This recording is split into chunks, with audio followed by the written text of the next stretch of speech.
Hello, welcome back. Let's continue the chapter. Our today's topic is an early empire. We have already discussed that how Magadha became so powerful Mahajanapada, and with the emergence of Magadha, one empire was emerged. That was the Mauryan Empire.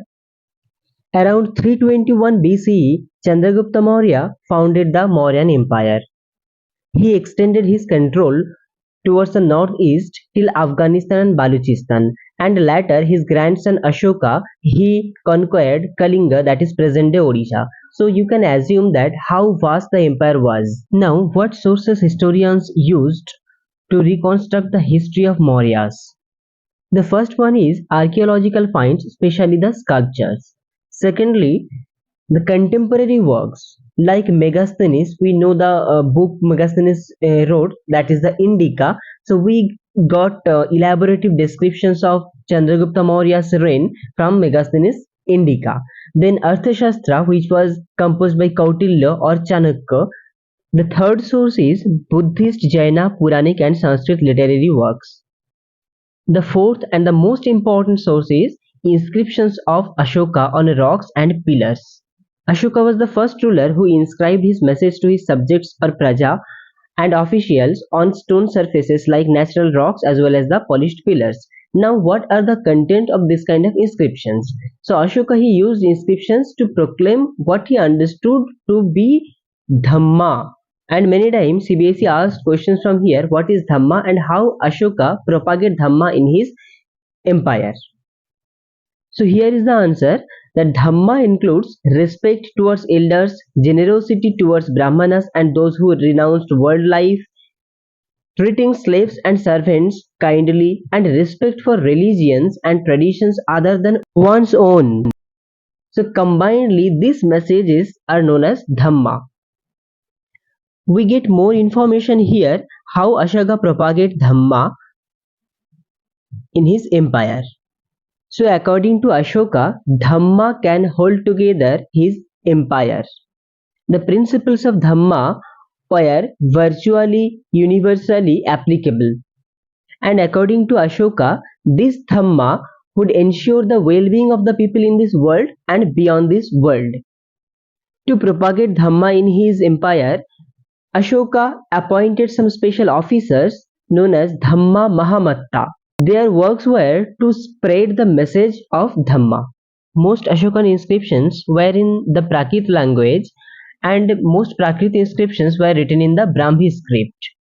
But in the inscriptions of northwest part of the subcontinent, Aramaic and Greeks were used and those were written in Kharoshthi script. Now here one question is given, why is the lion capital considered important today? Because the lion capital is the national emblem of India, which shows us our glorious past and our ancient ethical values. Administering the empire. Mauryan Empire was ruled through the political centers. So there were 5 major political centers. Those were Patliputra, Taxila, Ujjaini, Tosali and Suvarnagiri. Historians found the same message engraved everywhere throughout the empire. So from this evidence, one question arises, that is, could this vast empire have had a uniform administrative system? Historians assumed that as the region was very vast and diverse, so it is likely that administrative control was strongest in areas around the capital and the province centers. And think about the strategies, how they had chosen the centers. Both Taxila and Ujjaini being situated on important long distance trade routes, and Suvarnagiri, it was important tapping the gold mines of Karnataka. As the empire was diverse and vast, so both land and riverine routes were vital for the existence of the empire, so communication was very good at that time. But moving from one part of the empire to another part, it was very much time taking and it was subject of military protection.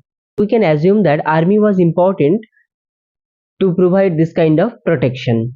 In his book Indica, Megasthenes mentions a committee with 6 subcommittees for coordinating military activity during the reign of Chandragupta Maurya. The first committee looked after the navy. The second managed transport and provisions. The third committee was responsible for foot soldiers. fourth committee for horses, and fifth for chariots, and the sixth for elephants. The second committee, those who were managing transport and provisions, that committee again subdivided into few, like few were arranging for bullock carts to carry equipments, few procuring food for soldiers and fodder for animals, and others recruiting servants and artisans to look after the soldiers. How important was the empire? Mauryan Empire was regarded as a major landmark for Indian history. When historians began reconstructing the Mauryan history, at the time India was under colonial rule, and Indian people were desperately looking for their glorious past. In that context, some historians they find the sculpture and architecture of Mauryan as very unique and spectacular art forms. Other historians they identified the Ashokan inscriptions and its messages were very different from the other rulers, and it disclosed Ashoka as more powerful and industrious, as well as he is a humble ruler than other rulers. So the nationalist leaders in the 20th centuries they regarded Ashoka as an inspiring figure. But few things are there regarding Mauryan Empire which we cannot omit out. Those are, first thing is Mauryan Empire lasted for about 150 years, which is not a very long time at all. Secondly, if we focus on the Mauryan map, the empire did not encompass the entire subcontinent. Third one is within the frontier of the empire, control was not uniform. So as a result, by the 2nd century BC, new chiefdoms and kingdoms emerged in several parts of the subcontinent, and Mauryan Empire lost its glory.